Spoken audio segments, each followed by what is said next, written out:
માઇટોસિસની પ્રક્રિયા છે એને લઈને કોષ વિભાજન છે એને સમજી ચૂક્યા છે, બરાબર. અને સામાન્ય રીતે એને લઈને આપણા કોન્સેપ્ટ છે ક્લિયર છે કે એ પ્રક્રિયા છે આપણને ક્યાં જોવા મળે છે, તો કે દૈહિક કોષો છે જે આગળ જરૂરિયાત છે કે રોજની પ્રક્રિયાના અંતે કોષો જે છે એ બદલાતા રહે, બરાબર. અને બીજું આપણે એ પણ કહેતા હતા કે સમવિભાજનની પ્રક્રિયા છે એની અંદર સમાન જનનિક દ્રવ્ય છે એ જળવાઈ રહે છે, તો એ પ્રક્રિયાને આપણે સમવિભાજનની પ્રક્રિયા તરીકે સમજી ચૂક્યા છે. હવે જે આજે ટોપિક આપણે ડિસ્કસ કરવાના છીએ એ છે અર્ધીકરણની પ્રક્રિયા એટલે કે મેયોસિસની પ્રક્રિયા. હવે પહેલા એના નામના મિનિંગથી સ્ટાર્ટ કરીએ. અર્ધીકરણ એટલે ઇન ધ સેન્સ આપણે એવું કહી શકીએ કે રંગસૂત્રની સંખ્યાને લઈને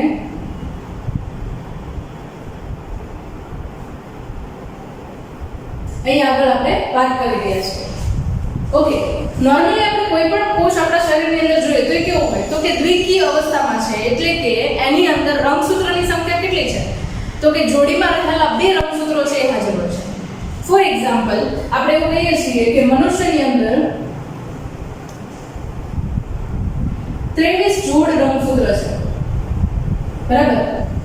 અને આ 23 જોડ રંગસૂત્ર છે જો એની અંદર પર્ટિક્યુલરલી આપણે વાત કરીએ તો પહેલી જોડ છે એની અંદર બે રંગસૂત્ર હશે, બીજી જોડમાં બે રંગસૂત્ર, ત્રીજી જોડમાં બે રંગસૂત્ર, એવી રીતે તમે 1 થી 23 સુધી પહોંચો તો ત્યાં સુધી તમને બે રંગસૂત્રની જોડ છે એ જોવા મળશે, બરાબર. અને એમાં જે પહેલા રંગસૂત્રની જોડ છે એની અંદર ધારો કે રંગસૂત્ર કહું તો એ આ પ્રકારે હાજર છે, બીજા રંગસૂત્રની જોડ કહું તો એ કંઈક આ રીતે હાજર છે,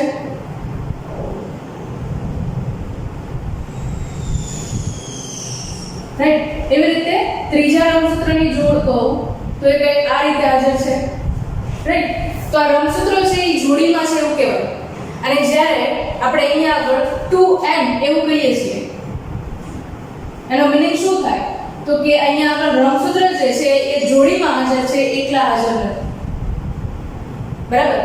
આ ક્લિયર છે તમને, રાઈટ.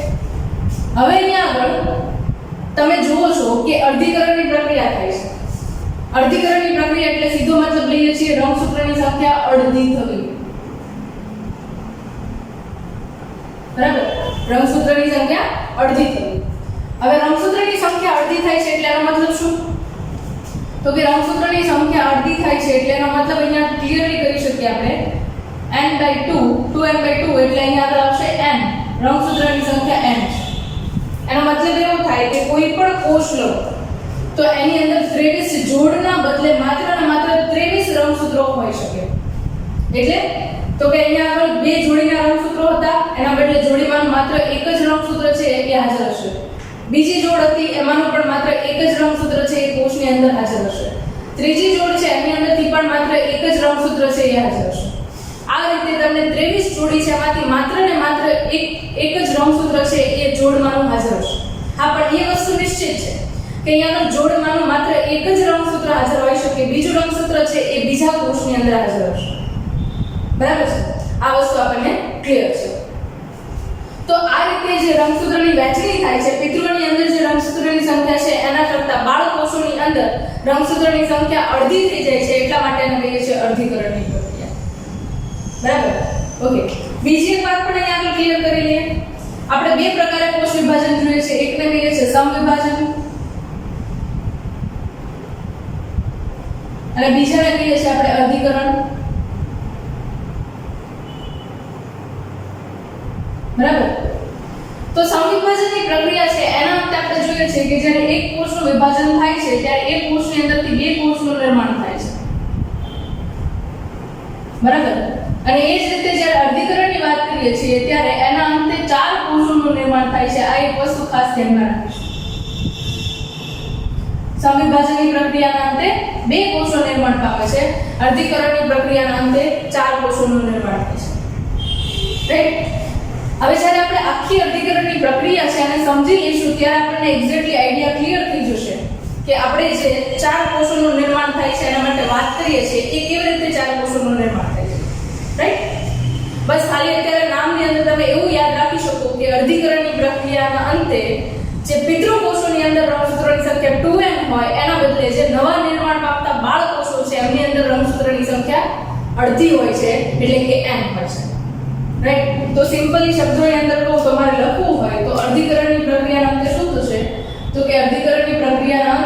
2n માંથી n રંગસૂત્ર ધરાવતા હોય એવા પ્રકારના કોષોનું નિર્માણ થશે. ક્લિયર? રાઈટ. નેક્સ્ટ આપણે જોઈએ કે આની અંદર કયા કયા પોઈન્ટની અંદર આપણે અર્ધીકરણની પ્રક્રિયા છે એ સમજવી જોઈએ અને એનાથી શું આપણે પ્રૂફ કરી શકીએ છીએ. ઓકે, સૌથી પહેલી વાત કે એક કોષીય કોષોનું નિર્માણ થાય છે. હવે એકકીય કોષો કોને કહેવાય? તો કે રંગસૂત્રની જોડી છે એમાંના એક જ રંગસૂત્ર હાજર હોય તો એવા પ્રકારના જે કોષો છે એમને આપણે શું કહીએ છીએ? એને આપણે કહીએ છીએ એકકીય કોષો. દ્વિકીય કોષો ક્યારે કહેવાય? તો જ્યારે આ પરિસ્થિતિની અંદર રંગસૂત્રો હાજર છે ત્યારે એને હું દ્વિકીય કોષ કહીશ, એટલે કે 2n તરીકે ઓળખાવીશ. બરાબર?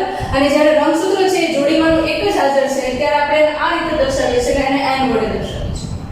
એટલે ઇન ધ સેન્સ જ્યારે હવે શબ્દ આવે છે 2n ત્યારે આપણે એને કહીશું દ્વિકીય ડિપ્લોઇડ સેલ અને આને કહીશું આપણે એકકીય જેને આપણે કહીએ છીએ haploid cell. Diploid and haploid. Clear? Okay, next વાત કરીએ એક કોષીય કોષોનું નિર્માણ છે શા માટે જવાબદાર છે અથવા તો એની જરૂરિયાત શા માટે છે? એવું કેમ કરીએ છીએ આપણે કે કોષો જે છે આ જ પ્રકારે નિર્માણ નહીં પામે ને આ પ્રકારે નિર્માણ પામે છે? શા માટે એવું કરીએ છીએ આપણે? તો કે એની પાછળનું સ્પેસિફિક રીઝન છે અને એ સ્પેસિફિક રીઝન છે એની અંદર આપણે વાત કરીએ તો અહીંયા આપણે એકકીય કોષોનું નિર્માણ જે થાય છે એ એકકીય કોષો જે છે એ મોટા ભાગે પ્રજનન કોષો હોય છે. પ્રજનન કોષો એટલે રિપ્રોડક્ટિવ સેલ્સ. અને ખાસ કરીને મનુષ્યના કેસની અંદર વાત કરીએ આપણે, બરાબર, ત્યારે રિપ્રોડક્ટિવ સેલ્સ એટલે મનુષ્યની અંદર જો નર હોય તો એની અંદર શુક્રકોષ અને જો માદા હોય તો એની અંદર અંડકોષ. રાઈટ. હવે તો કે આ બંને કોષો છે એ કેવા છે? તો કે એકકીય રંગસૂત્રો સાથે, એટલે આને હું એવું કહું કે n છે અને આની અંદર પણ n છે. રાઈટ. હવે જ્યારે પ્રજનનની પ્રક્રિયા થાય છે ત્યારે આપણે શું જોઈએ છે? તો કે અંડકોષ અને શુક્રકોષ જે છે એમની વચ્ચે ફલનની પ્રક્રિયા થાય છે અને ફલનની પ્રક્રિયા થાય એટલે અહીંયા આપણે બંને કોષો છે જ્યારે ભેગા થાય છે ત્યારે એમની પાસે રહેલા રંગસૂત્રો છે એ પણ ભેગા થાય છે. એટલે જ્યારે n ભેગા થાય ત્યારે 2n સ્વરૂપે ફરીથી એનો એ જથ્થો રંગસૂત્રનો છે પ્રયોગ કરીએ છીએ. એ પણ વાત સ્પેસિફિક કરી દઉં કે જે કોષોના અર્ધીકરણની પ્રક્રિયાના અંતે શુક્રકોષ બને છે અથવા જે કોષોના અર્ધીકરણના અંતે અંડકોષ બને છે એમને આપણે શું કહીએ? માતૃજનન કોષ. શું કહીએ ને? માતૃજનન કોષ. ધારો કે અંડકોષ છે આની અંદરથી નિર્માણ પામે છે, બરાબર, તો આને હું શું કહીશ? તો કે આને હું માતૃકોષ કહીશ. અને અહીંયા આપણે ધારો કે શુક્રકોષ છે એ આ કોષની અંદરથી નિર્માણ પામે છે તો આ પણ એક પ્રકારે માતૃકોષ થયો, કારણ કે શુક્રકોષો એની અંદરથી અર્ધીકરણના પ્રક્રિયાના અંતે નિર્માણ પામે છે. જોવાની વસ્તુ એ છે અહીંયા આગળ કે જે શુક્રકોષ છે એના માટેનો માતૃકોષ છે એ દ્વિકીય હોય છે અને અહીંયા આગળ અંડકોષ છે એ પણ કેવો હોય છે? તો કે એનો માતૃકોષ છે એ પણ દ્વિકીય હોય છે, 2n હોય છે. જ્યારે બંનેની અંદર અર્ધીકરણ થાય ત્યારે શુક્રકોષ અને અંડકોષ છે એકકીય n પ્રકારના હોય છે, બરાબર. અને જ્યારે બંને ભેગા થાય છે ત્યારે એના અંતે બનતું યુગ્મન જ છે એટલે કે ઝાયગોટ છે એ પર્ટિક્યુલરલી જોઈએ તો બંનેની અંદર જે રંગસૂત્રોની સંખ્યા પેરેન્ટમાં હતી એટલે કે પિતૃકોષની અંદર હતી એ જ રંગસૂત્રોની સંખ્યા યુગ્મનજની અંદર પાછી આવે છે 2n ના સ્વરૂપે. રાઈટ. તો આ રીતે એક જોતા તમે જુઓ ને તો અહીંયા આગળ જો ધારો કે 2n પ્રકારના માતૃકોષ છે, 2n પ્રકારના માતૃકોષ છે. ધારો કે અહીંયા આગળ બંનેની અંદર 2n આવે છે તો યુગ્મનજ બની 4n થઈ જાય એટલે રંગસૂત્રની સંખ્યા છે 2 ગણીના બદલે કેટલી થઈ જાય? 4 ગણી થઈ જાય. અને કોઈ પણ જાતિ હોય તો એના માટે ચોક્કસ નિયમ છે કે સજીવો છે ચોક્કસ સંખ્યાની અંદર રંગસૂત્રો ધરાવતા હોય છે અને ચોક્કસ સંખ્યાની અંદર એ પોતે નિશ્ચિત માત્રામાં જનીનો ધરાવતા હોય છે. તો આ રંગસૂત્રો અને જનીનો છે એમની સંખ્યા ડબલ થઈ જાય.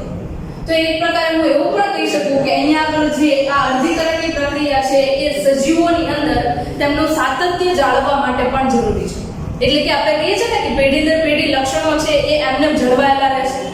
જો કંઈ પણ પ્રકારે ફેરફાર થાય તો એને આપણે વિકૃતિ કહીએ છીએ, જે તમે ચેપ્ટર નંબર 5 સ્ટાન્ડર્ડ 12 ની અંદર જોશો, બરાબર. પણ હાલ પૂરતું આ સામાન્ય પ્રક્રિયા છે એ તમે સમજી લીધી કે શા માટે આપણે અર્ધીકરણની પ્રક્રિયા કરીએ છીએ અને નો થાય તો શું પ્રોબ્લેમ થઈ શકે. Is that clear for all? I think, right? Okay. હવે આ જે છે એ તો અર્ધીકરણને લઈને આપણે પાયાની વ્યાખ્યા છે ક્લિયર કરી, પણ અર્ધીકરણની અંદર ટેકનિકલી જોઈએ તો કયા કયા પોઈન્ટ્સ આવે છે અથવા તો એ પોઈન્ટ્સની અંદર કેટલા પાર્ટની અંદર આપણે એને ડિવાઈડ કરીએ છીએ એ બધી વસ્તુ છે એ પણ સાથે સાથે ડિસ્કસ કરીએ. બરાબર. મેજરલી અહીંયા આપણે જો જોઈએ અર્ધીકરણની પ્રક્રિયા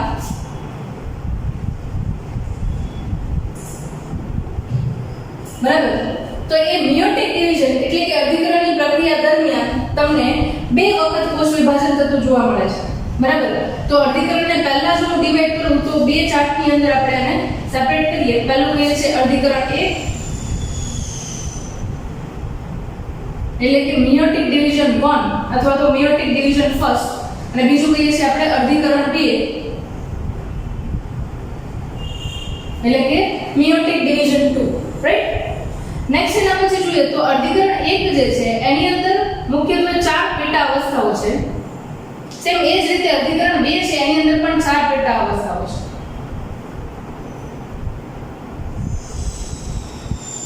બરાબર. અને એમના નામ તમને ઓલરેડી આવડે છે કારણ કે તમે સમવિભાજનની પ્રક્રિયા છે એ જોઈ ચૂક્યા છો. બરાબર. તો સૌથી પહેલા કહું તો અહીંયા આગળ આવશે એક પૂર્વાવસ્થા, બરાબર, પ્રોફેઝ. બીજું જે આવે છે એને કહીએ છીએ આપણે ભજનાવસ્થા એટલે કે મેટાફેઝ. એના પછી ત્રીજું જે આવે છે એને આપણે કહીએ છીએ ભજનોત્તર અવસ્થા.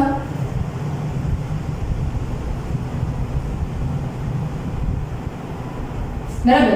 અને અંતિમ જે છે એને કહીએ છીએ આપણે ભાજનાંતિમ અવસ્થા.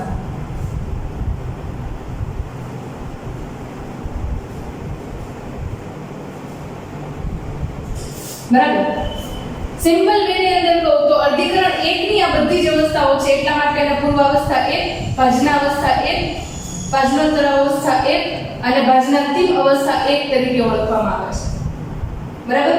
અને એમ જોતા હો તો અહીંયા આગળ સંપૂર્ણ રીતે અર્ધીકરણની અંદર જો સૌથી લાંબામાં લાંબો તબક્કો હોય તો એ અર્ધીકરણ 1 જે છે એની પૂર્વાવસ્થા 1 જે છે એ સૌથી લાંબી અવસ્થા કહેવાય છે. એટલા માટે જ આપણે એને અલગથી 5 ભાગની અંદર ડિવાઈડ કરીએ છીએ. બરાબર. અર્ધીકરણ 1 એની પૂર્વાવસ્થા 1 એને ટોટલ કેટલા પાર્ટની અંદર ડિવાઈડ કરીએ છીએ તો કે એમને આપણે ટોટલ 5 પાર્ટની અંદર ડિવાઈડ કરીએ છીએ. બરાબર. જોઈ લઈએ 5 પાર્ટ કયા છે, રાઈટ. પહેલું આપણે કહીએ છીએ લેપ્ટોડિન અવસ્થા. બીજી અવસ્થા છે એનું નામ આપીએ છીએ ઝાયગોટિન અવસ્થા. ત્રીજી જે છે એને આપણે કહીએ છીએ પેક્ટિન અવસ્થા અથવા તો પેકાઇટિન અવસ્થા.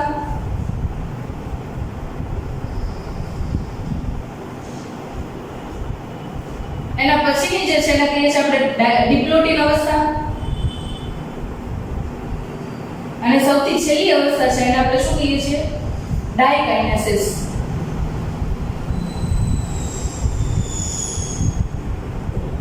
બરાબર. આ 5 અવસ્થાની અંદર આપણે રાખીએ છીએ.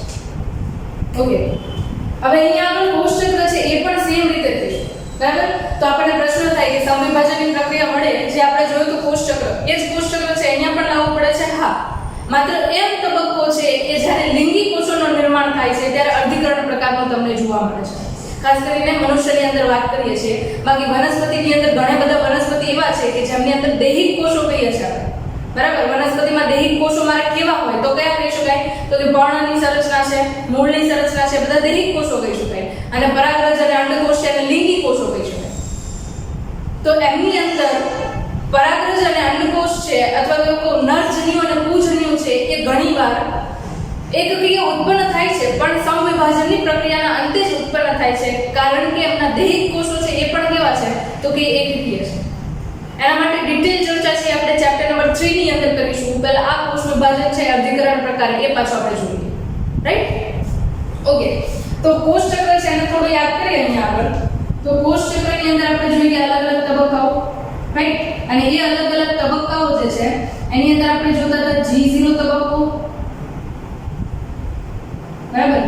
એના પછી આપણે જોતા હતા G1 તબક્કો, એના પછી આપણે જોતા હતા S તબક્કો, એના પછી આપણે જોતા હતા G2 તબક્કો, એના પછી આપણે જોતા હતા M તબક્કો અને સાયટોકાઇનેસિસની પ્રક્રિયા. બરાબર. આટલી પ્રક્રિયા જોતા હતા. હવે આના ટાઈમના અકોર્ડિંગ નથી મૂકવાનું, મેં ખાલી તમને સેપરેટ કરીને આપ્યું છે. હવે આ m તબક્કો છે એને આપણે બે પાર્ટની અંદર ડિવાઈડ કરીએ છીએ. એકને શું કહીએ છીએ તો કે સમવિભાજન કહીએ છીએ અને બીજાને કહીએ છીએ આપણે અર્ધીકરણ. રાઈટ. હવે સમવિભાજન થશે કે અર્ધીકરણની પ્રક્રિયા થશે એ કોના ઉપર આધાર રાખે છે તો કે એ જે છે એ કયા પ્રકારનો કોષ છે અને શા માટે વિભાજનની પ્રક્રિયા થાય છે એના ઉપર આધાર રાખે છે. જો હું એવું કહું કે અહીંયા મનુષ્યના કોષની અંદર ત્વચાના કોષને લઈને હું વાત કરું છું કોષ વિભાજનને લઈને તો એ સમવિભાજન પ્રકારનો છે એવું કહી શકાય. જ્યારે હું એવું વાત કરું છું કે મનુષ્યની અંદર અંડકોષ અને શુક્રકોષની ઉત્પત્તિ માટે હું વાત કરું છું તો ત્યાં અંદર કઈ પ્રક્રિયા થશે જનન કોષોમાં તો કે એ જનન કોષોના નિર્માણ માટે જે પ્રક્રિયા થશે એ અર્ધીકરણ પ્રકારની હશે. શા માટે અર્ધીકરણ થાય છે તો અહીંયા આગળ તમારી પાસે ક્વેશ્ચનનો આન્સર છે. રાઈટ. તો આ જે છે એ અર્ધીકરણની પ્રક્રિયા છે. ઓકે. તો અહીંયા આગળ કોષ જે છે એ સ્વયંજનન ક્યાં પામે છે તો કે માત્ર ને માત્ર ડીએનએ નું સ્વયંજનન ખાલી એક જ તબક્કામાં થાય છે. કયા તબક્કામાં તો કે S તબક્કા. પણ એ વિભાજન કેટલી વાર પામે છે બે વખત વિભાજન પામે છે. એક અર્ધીકરણ 1 ના સ્વરૂપમાં અને બીજું અર્ધીકરણ 2 ના સ્વરૂપમાં. બરાબર. તો એક પ્રશ્ન આપણને એ પણ થવો જોઈએ કે અહીંયા આગળ તમે જુઓ તો આ પિતૃકોષ છે ને જે અહીંયા આગળ આપણે કહીએ છીએ 2NA. રાઈટ. તો આ જે છે એ 2N છે અને અહીંયા આગળ તમે આ જુઓ છો એ કેવું છે તો કે એ જે છે એ N N N અને N ચાર કોષો ઉત્પન્ન થાય છે એટલે બધા જ N વાળા થાય. તો ટોટલ જો તો અહીંયા 4N થાય છે. રાઈટ. હવે એ જોવાનું છે કે 2N માંથી 4N દેખાય છે પણ એ 4N છે કે નહીં હકીકતમાં કેવી રીતે થાય છે એ જોવાનું છે. જે આપણે અર્ધીકરણની પ્રક્રિયા જે છે એ આખી સમજીશું ને ત્યારે તમારા એ પ્રશ્નનો જવાબ છે એ પણ મળી જશે કે અહીંયા આગળ ચાર કોષો N વાળા છે તો એ હકીકતમાં આપણે 4N કહી શકીએ. બરાબર. પણ અહીંયા આગળ તો તમે જુઓ છો 2N જ છે. રાઈટ. તો એ પ્રક્રિયા છે એ પાછી જ્યારે આપણે અર્ધીકરણની આખી પ્રોસેસ છે કમ્પ્લીટ કરીશું ત્યારે ઓટોમેટિકલી તમને એ કોન્સેપ્ટ છે એ પણ ક્લિયર થઈ જશે. બરાબર. ઓકે. તો અહીંયા આગળ S તબક્કા પછી G2 તબક્કામાં પ્રોટીન જ્યાં પછી એની પ્રક્રિયા થશે આ સિન્થેસિસની પ્રોસેસ પૂરી થઈ અને જ્યાં પછી રીતે સક્રિય રીતે કોષ છે એ M તબક્કામાં પ્રવેશે અને M તબક્કાની અંદર એ અર્ધીકરણમાં પ્રવેશે તો સૌથી પહેલા અર્ધીકરણ 1 એની પૂર્વાવસ્થા 1 નો લેપ્ટોડિન તબક્કો છે એ જોવા મળશે. લેપ્ટોડિન પછી ઝાયગોટિન પછી પેકાઇટિન ડિપ્લોટિન ડાયકાઇનેસિસ અને એના પછી ભાજના અવસ્થા 1. જેવી ભાજના અવસ્થા 1 પૂરી થાય એટલે ભાજનોત્તર અવસ્થા 1 ભાજનાંતિમ અવસ્થા 1. જેવી ભાજનાંતિમ અવસ્થા 1 પૂરી થાય એટલે અહીંયા આગળ અર્ધીકરણની પ્રક્રિયા માટે જો એક જ કોષ હતો એના બદલે ભાજનાંતિમ અવસ્થા પૂરી થાય એટલે અહીંયા આગળ બે કોષોનું નિર્માણ થઈ ચૂક્યું છે. બરાબર. હવે આ બંને કોષો જે છે એ આગળના તબક્કાની અંદરથી પસાર થશે જેની અંદર આપણે નામ આપીએ છીએ પૂર્વ અવસ્થા 2 એટલે કે આ બંને કોષો જે છે હવે શેની અંદર પ્રવેશે છે તો કે ભાજનાંતિમ અવસ્થાના અંતે એ બંને છે અર્ધીકરણ 2 ની અવસ્થાની અંદર પસાર થશે. બરાબર. એટલે અહીંયા આગળ શું થશે તો કે પૂર્વ અવસ્થા 2 માં પસાર થશે પછી ભાજના અવસ્થા 2 ભાજનાંતિમ અવસ્થા ભાજનોત્તર અવસ્થા 2 કારણ કે અર્ધીકરણ 2 ની પ્રક્રિયા છે અને છેલ્લે કહીએ આપણે ભાજનાંતિમ અવસ્થા 2. રાઈટ. ઓકે. જેવા આ કોષો છે અહીંયા આગળ બે કોષો નિર્માણ પામ્યા. આ બે કોષો છે એ જેવા આ ચાર પ્રક્રિયામાંથી પસાર થઈને બહાર નીકળે છે એટલે દ્વિતીય વિભાજનની પ્રક્રિયા પૂરી થાય છે અને અંતે ચાર કોષોનું નિર્માણ થયેલું હોય એવા પ્રકારે કોષો જે છે એ તમને અહીંયા આગળ જોવા મળે છે. રાઈટ.